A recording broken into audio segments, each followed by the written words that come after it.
तो पिछला लेक्चर भी मेरा ख्याल है मेरा रिकॉर्ड नहीं हुआ, ना उन्होंने बताया तो ना मैंने ख्याल किया था। अच्छा, ये वाला आपका तो लेक्चर हो गया, लेकिन वो डाटा स्ट्रक्चर का एक लेक्चर था कल, वो मेरा कल नहीं हुआ। अच्छा चले, अब इसमें तो हमारे पास जो टायर के कॉन्सेप्ट में क्या हम क्या है लेयरिंग कर लेते हैं कि जो फ्रंट एंड है वो अलग है। अगर आप फ्रंट एंड चेंज कर रहे हैं तो उससे बैक एंड पे कोई फर्क नहीं पड़ रहा। अगर आप बैक एंड चेंज कर रहे हैं, यानी आपकी मर्जी है, जब मर्जी आप सब बच्चों को कह सकते हैं फ्रंट एंड डिजाइन करें। तो इसीलिए वो जो टीम वर्क होता है सॉफ्टवेयर डेवलपमेंट का, उसमें फ्रंट एंड बनाने वाले अलग होते हैं, बैक एंड बनाने वाले अलग होते हैं। ऐसा नहीं होता कि वो, यानी चीज़ें चूंकि स्टैंडर्डाइज हो जाती हैं, लेयरिंग में आ जाती है, तो जिसका मतलब है चीज़ों को मैनेज करना आसान हो जाता है। ठीक है, तो सिंपल यहाँ पे ये है, लेकिन जब वो हम जब करेंगे तो फर्दर इसको और देख लेंगे। अब जेनेरिक आर्किटेक्चर क्या है कि the web platform is based on essentially on client server architecture. Client server तो होता है क्योंकि हमारे पास जो आप यूज़ कर रहे होते हैं, मसलन आप मेल यूज़ कर रहे हैं तो आप एज ए क्लाइंट यूज़ कर रहे हैं, आप फेसबुक यूज़ कर रहे हैं एज ए क्लाइंट यूज़ कर रहे हैं। बैक एंड पे जो इन सारे यूज़र्स को मैनेज करना, सारों का डाटा मैनेज करना, सारों की सिक्योरिटी मैनेज करना, वो वहाँ पे क्या होता है, जो आपका सर्वर एंड पे एप्लीकेशन होती है। तो जो सर्विसेज देते हैं उसको सर्वर कहेंगे, जो सर्विसेज लेंगे उसको क्या कहेंगे, क्लाइंट एप्लीकेशन। तो transmission control internet protocol, TCP IP protocol, यानी जो हमारे पास जो इंटरनेट का इंफ्रास्ट्रक्चर है, आप लोगों ने वो कोर्स पढ़ा होगा, नेटवर्क का कोर्स पढ़ा है कि नहीं पढ़ा अभी? क्यों भाई, नेटवर्क का कोर्स पढ़ा है? नो सर, सर मैं नहीं पढ़ा। शुरू ही नहीं हुआ सर कोई भी।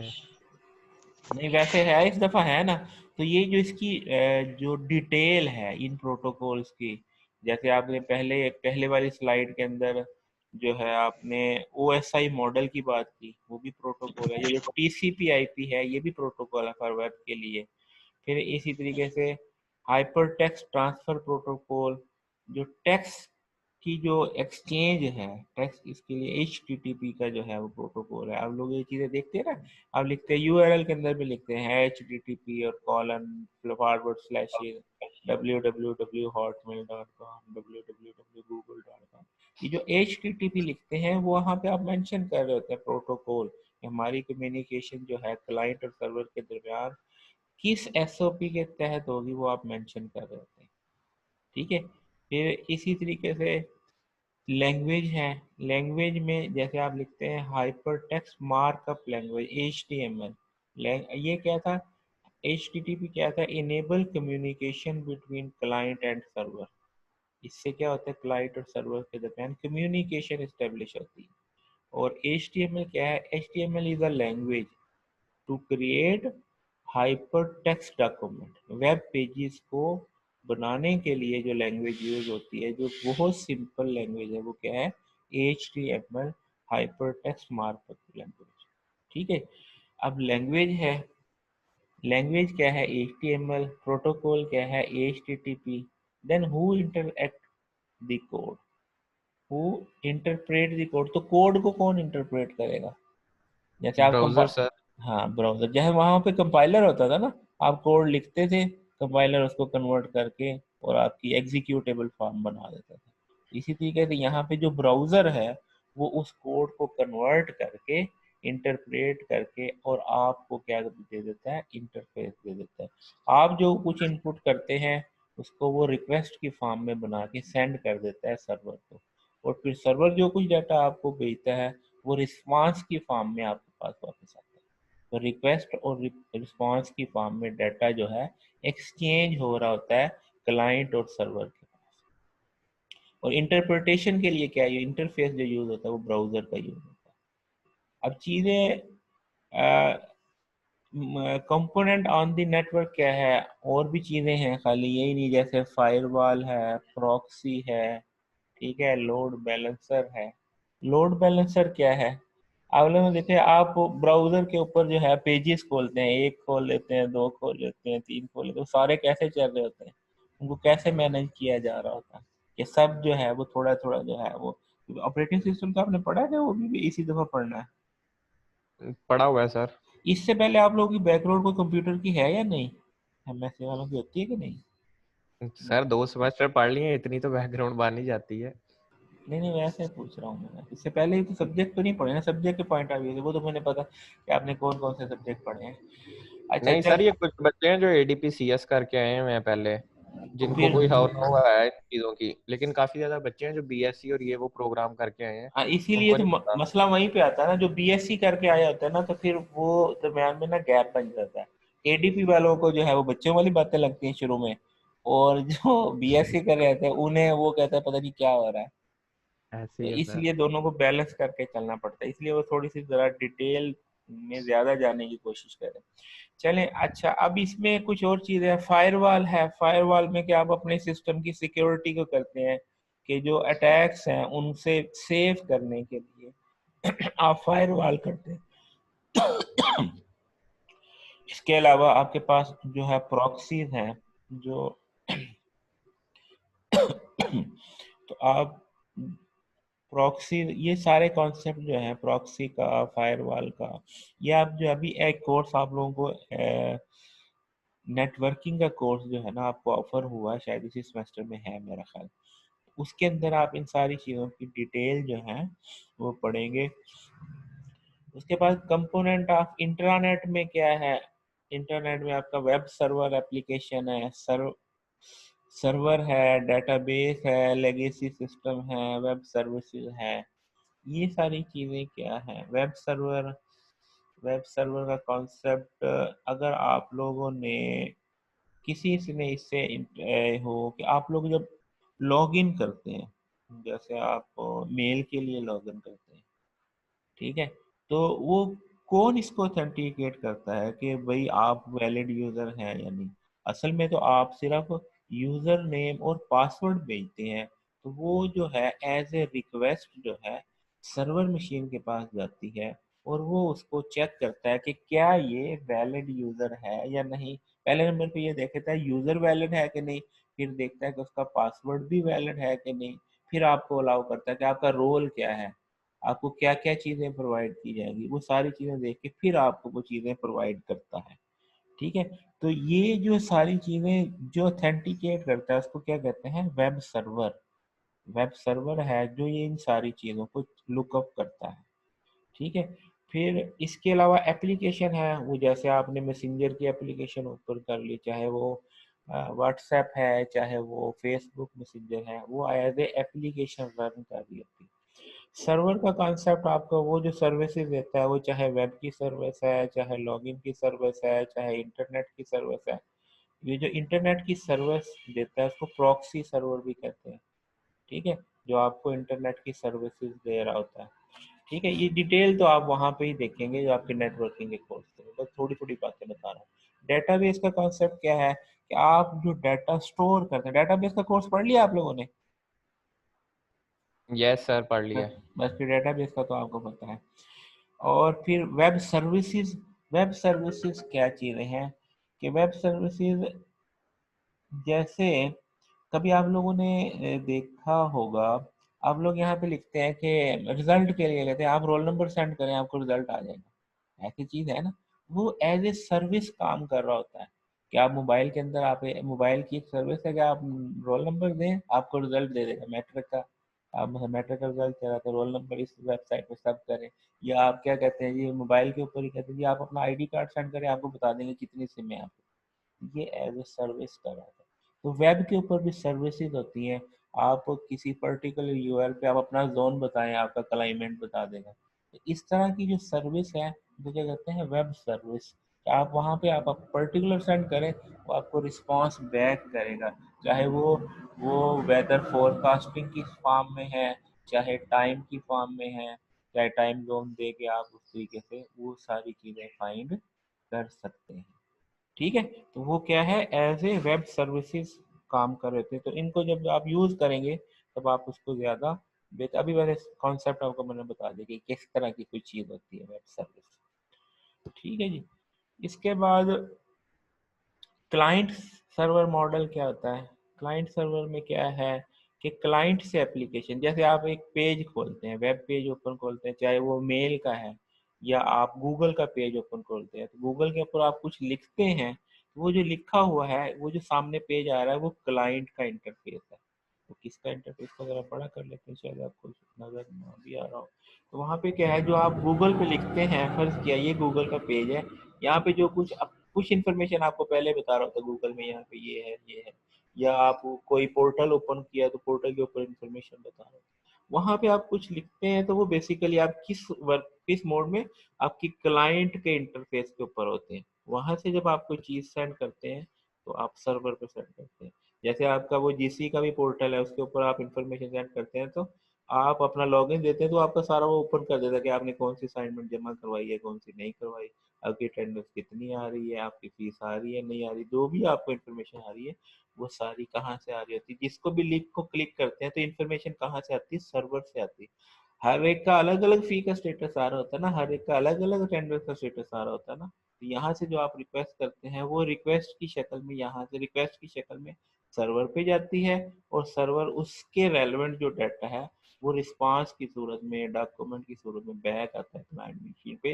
एक नया पेज ओपन हो जाता है और उसके ऊपर आपको इन्फॉर्मेशन, ये जो एनवायरनमेंट है क्लाइंट सर्वर के, क्लाइंट से रिक्वेस्ट गई और सर्वर ने उसके रेलेवेंट उसको डॉक्यूमेंट या इन्फॉर्मेशन को रिस्पॉन्स किया, बैक किया।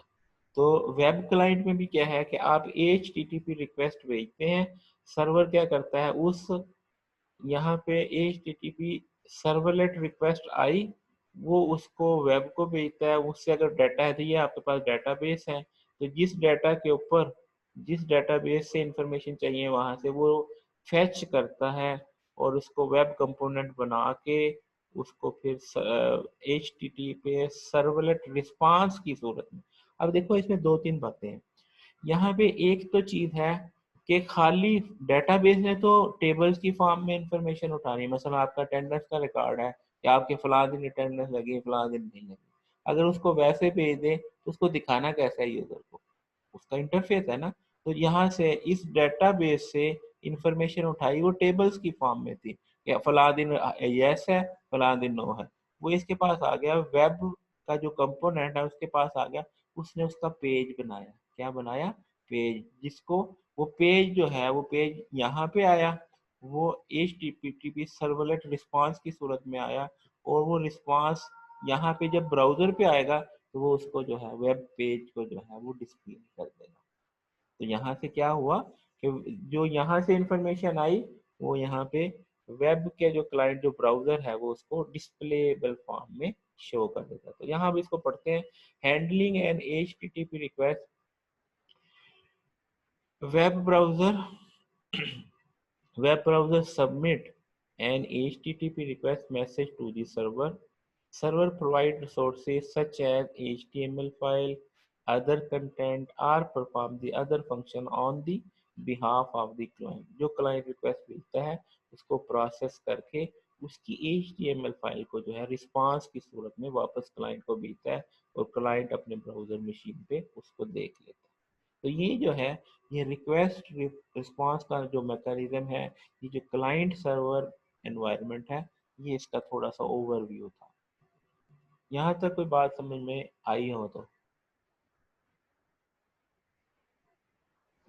यस सर, सब समझ में आया। अच्छा, इसके बाद जो है ये TCP/IP प्रोटोकॉल का सूट है, उसके अंदर OSI मॉडल है।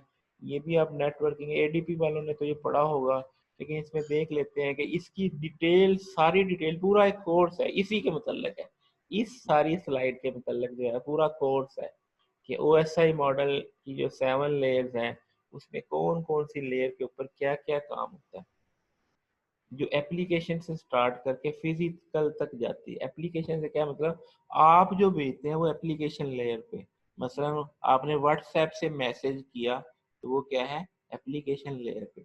अब वो आगे जो जाके वो आपके पोर्ट्स के ऊपर से जाके जो इंफॉर्मेशन एग्जिबिट होती है वो फिजिकल लेयर पे, यानी इसके दरमियान में वो सारी सारी कन्वर्जन कन्वर्जन कन्वर्जन लेयरिंग की कन्वर्जन है। और एट द एंड आपका जो सिग्नल जो बाइनरी की फॉर्म में सिग्नल की फॉर्म में जाता है वो कैसे कन्वर्ट होता है, ये सारी चीज इस ओएसआई मॉडल लेयर के अंदर है।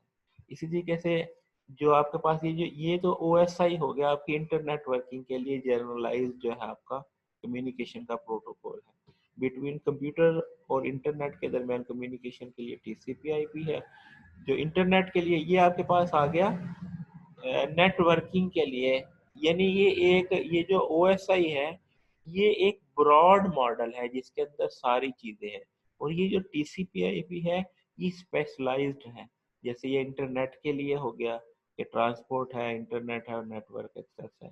फिर इसी तरीके से फाइलें आप सेंड करते हैं तो उनके लिए क्या है, मेल सेंड करते हैं उसके लिए क्या है, उसके लिए भी अलग। फिर आप मैसेज सेंड करते हैं, फाइल सेंड करने के लिए एफटीपी प्रोटोकॉल है। आप टेलनेट के जरिए जो है वो चेक कर लेते हैं कि मसलन बाद दफ़ा आप वो कर रहे होते हैं ना कि चेक कर रहे हो नेट चल रहा है कि नहीं, तो उसको चेक करने के लिए मेल के लिए आपके पोप 3 पे एसएमटीपी है। फिर ये एचटीटीपी टेक्स्ट के लिए है। ये मुख्तलिफ प्रोटोकॉल है। Domain name service, domain name service का क्या मतलब है, मतलब आज तो लिखते हैं hotmail.com, तो वो हॉटमेल कैसे उस एड्रेस में कन्वर्ट होता है, कैसे मशीन का, वो सारी डिटेल जो है ये इन सारी चीज़ों की, इथरनेट है, पीपीपी है, एडीएसएल है, इन सारों की जो डिटेल है वो आप पूरे कोर्स के अंदर, नेटवर्किंग का कोर्स इसी सेमेस्टर में आपको हो रहा है उसमें आप डिटेल देखेंगे। तो यहाँ पे मोटी मोटी बात की टीसीपी आईपी है communication protocol for communicating computer on the internet. Internet के ऊपर जो कम्युनिकेशन है वो किसकी मदद से होती है, टीसीपी आईपी का। टीसीपी आईपी जो है transmission control protocol, internet protocol. और define how electronic devices like computer should be connected to the internet and how data should be transmitted between them। ठीक हो गया भाई। और भी प्रोटोकॉल हैं जैसे यहाँ पे लिखा हुआ है टीसीपी है ट्रांसमिशन कंट्रोल, यूडीपी है यूजर डाटाग्राम ट्रांसमिशन, ये तो हो गया ना ट्रांसमिशन के लिए इंटरनेट पे। और यूडीपी क्या है, simple communication between application. UDP is suitable for applications that need fast, efficient transmission such as games। Game के दरमियान होता है ना, जैसे आप नेट के ऊपर गेम्स खेलते हैं तो इंफॉर्मेशन, लूडो खेलते हैं तो एक दूसरे के पास जा रही होती है ना, तो वो उसके लिए यूडीपी का है। फिर आईपी है internet protocol, communication between computer के लिए। अब ये लेस कम्युनिकेशन प्रोटोकॉल है आईपी, मैसेजेस के लिए, small independent packets between computer via internet. ICMP internet control message protocol for error and statistics. Errors आ रहे होते हैं ना, कैसे आता है, नीचे वेब पेज खोला नीचे लिखा होगा एरर, तो सारी डिस्प्ले नहीं हो रही, तो वो मैसेजेस के जरिए पता चलता है। DHCP dynamic host configuration for dynamic addressing. Dynamic addressing क्या है कि आपका जो आईपी एड्रेसेस है, राउटर्स के एड्रेसेस है, गेटवे के एड्रेसेस है, नेटवर्क। अब आपको पता कैसे चलता है कि इंफॉर्मेशन कहाँ से आनी है। मसलन आपने तो लिख दिया hotmail.com, तो हॉटमेल की इंफॉर्मेशन किस सर्वर पे जाएगी, फिर वो जोन में जाएगा, वर्ल्ड के जोन पर, एशिया में आएगा, एशिया से जो है वो साउथ एशिया में आएगा, साउथ एशिया से पाकिस्तान में आएगा, पाकिस्तान से इस्लामाबाद, इस्लामाबाद से फिर आपका लाहौर में आए, लाहौर से फैसलाबाद। तो वो सारी लेयरिंग बनती है। तो वो जो है कि कैसे जो है इसको वो कैसे कन्वर्ट करता है और कैसे सेंड और बैक करता है। ऐसा भी तो नहीं होता सारों की इंफॉर्मेशन वो तो नहीं हेड ऑफिस में तो नहीं जाती है, उनके सब ऑफिस बने होती है वहाँ पे मैनेज हो रही होती है। तो इन सारों को जो मैनेज करता है वो DHCP dynamic host configuration protocol. ये हमारे पास ये थोड़ी सी सीधा सीधा बातें हैं, इनकी सारों की डिटेल और सारों की वर्किंग वगैरह आप उसको नेटवर्किंग के कोर्स में देखेंगे। इसके अलावा ये सॉकेट लेयर है, SSL protocol for encryption of data for secure data transmission. आप डाटा को इंक्रिप्ट करके जो सेंड करते हैं वो एसएसएल के ऊपर सिक्योर सॉकेट लेयर के ऊपर सेंड करते हैं। ये simple mail transfer protocol, mails जो आप सेंड करते हैं वो किस प्रोटोकॉल के तहत जाती है, एसएमटीपी के जरिए। माइम जो है मल्टीपर्पज इंटरनेट मेल एक्सटेंशन के लिए, इसके अंदर वॉइस, ऑडियो और binary data cross टीसीपी/आईपी network. Transmit multimedia files voice की सूरत में, ऑडियो की सूरत में, बाइनरी की सूरत में। फिर आई मैप जो है message access protocol, use for storing and retrieving emails, ठीक है। फिर पॉप जो है use downloading email from email server to personal computer, download के लिए पॉप जो है post office protocol. FTP files को ट्रांसफर करते हैं तो उसके लिए एफटीपी यूज होता है, ठीक है। एआरपी एड्रेस रेजोल्यूशन प्रोटोकॉल, ये IP to find the hardware address of computer network card based on IP address, IP को कैसे रिजॉल्व करना है उसके लिए एआरपी। ईमेल सेंड करते हैं, what protocol when email is return, what protocol use when email is to be sent, ये सारी चीजें।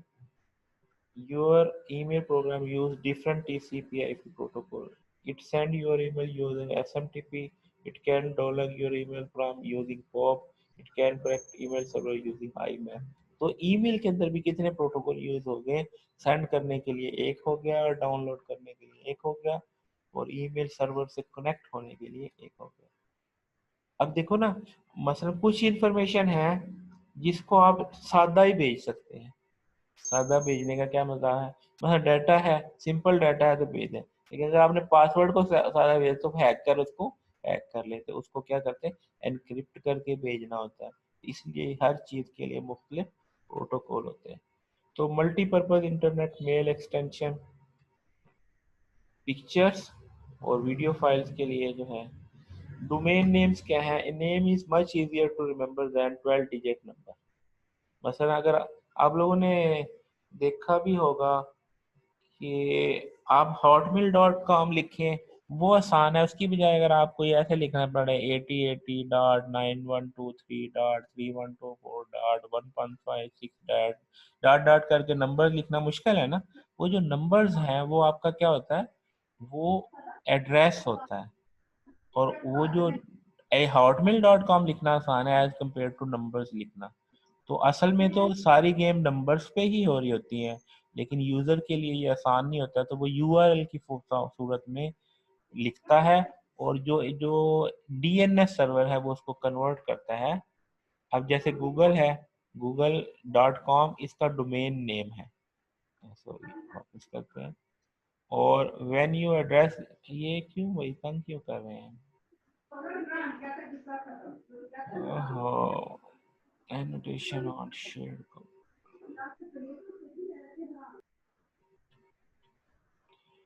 When you address A website, आप कैसे लिखते हैं, ये क्या है, ये आप इसका क्या है यूआरएल लिखते हैं www3 स्कूल या google.com, ये क्या है डोमेन नेम।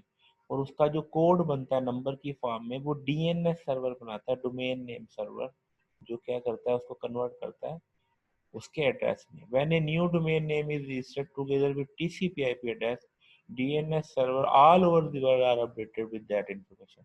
मतलब आप होस्टिंग लेते हैं ना, आप कहते हैं जी मैंने जो अपना जो जीसीएफ की वेबसाइट बनानी है, ठीक है, तलहा के नाम से, talha.edu.pk या कुछ भी बनाने, तो वो आप क्या करते हैं उसका उसकी होस्टिंग को रजिस्टर्ड करवाते हैं, फिर वो throughout the world recognise हो जाती है।